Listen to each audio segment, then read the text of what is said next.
Last month in our Tips from the Workbench, you saw our interview at the with the folks at NC Star and saw some really cool tools and some other things.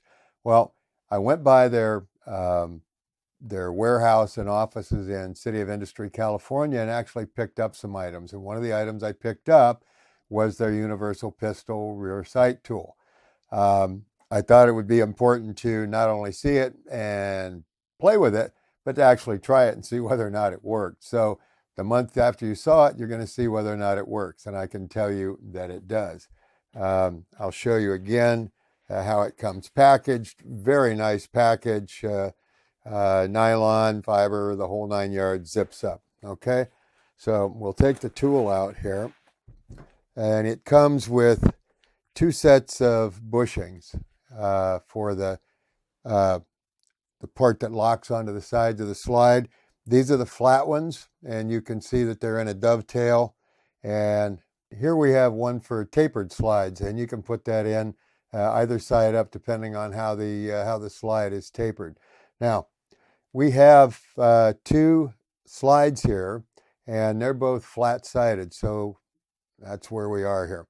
Now, I already did the Glock slide. Now, that's a plastic sight in the slide, and as you would imagine, pushing that out from right to left was a snap. So Keith has an old Mab here pistol, which is probably older than I am, with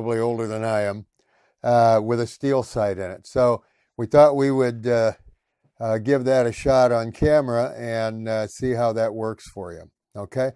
Before we actually start, there's a couple of things that you need to know. Number one, this bottom wheel rotates back and forth, and it raises and lowers the slide in the pusher unit here. It's important that when you get this in here, let me stick this in here, and I've already got this fairly close. The slide pusher here, this part is a slide pusher, or sight pusher, excuse me, and it pushes on the sight. Now, obviously, the bottom of this must clear the top of the slide or you're not going to be able to push it across. So we've got that pretty much set up. All you need to do is just have a business card's clearance is really enough, okay, which is 10,000ths or so. You need to be able to see a little light in there. Then you get the sides cranked in really tight here to hold onto that slide, and you run the clamp down here, which is going to clamp between the barrel, holds the barrel, or the slide rather, between the pressure unit here and the wheel at the bottom. So let's run that down tight, and that keeps it from rocking at all as you're running it in. All right. Now, let's see where the wheel meets the road here. Let's turn it around so you guys can see this sight actually move here.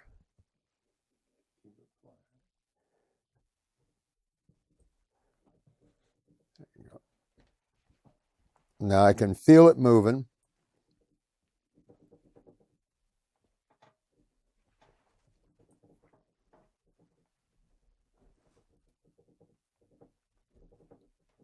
Okay, let me take this out.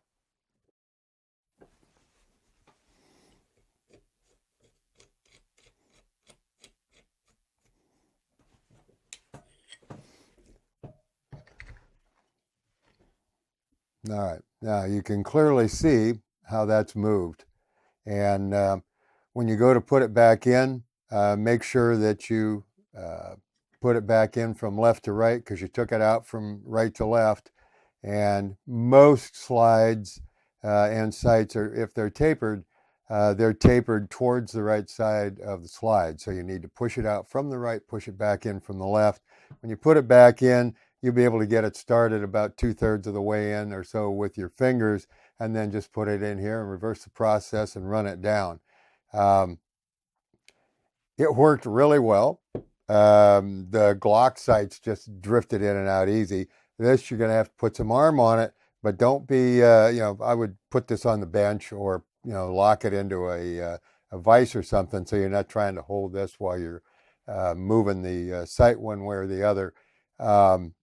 But don't put any extra force like, a big wrench on the handle here or something like that, because you won't be able to feel the sight moving. It's really important that you actually feel that sight start to move, because if you're cranking on that as hard as you can with your fingers and you can't get it to move, try going the other way and see if that works, okay? And if that doesn't work either, then the smart thing to do would be to heat it up a little bit. Obviously not a plastic sight, but heat it up with a hairdryer or something that's going to get it good and warm. Put a little bit of Croil on there on both sides. Let that soak in. And if you want to wait till the next day, then you can heat it up with a hairdryer again. When you see that Croil start to bubble, put a little more on there. Let it cool down a little bit and then run it out. It should run out fairly easily. Some of these sights,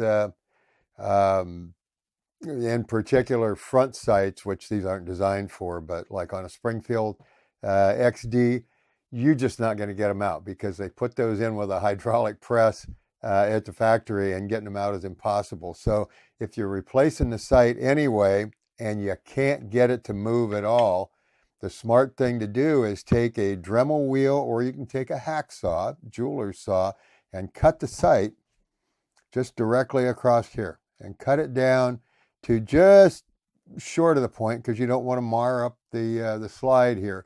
Once you've done that, it'll allow those sights to collapse, and it'll come out really easily. You can just tap them out with a brass hammer, bap in there, and they come out.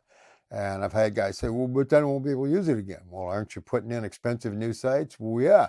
Then why do you want this $5 sight back? Oh, yeah, I guess I don't. So there you go. I think their retail on this was $69. I saw them at Devor, DVOR, who again doesn't have everything all the time, but they get them, and I think it was like $32.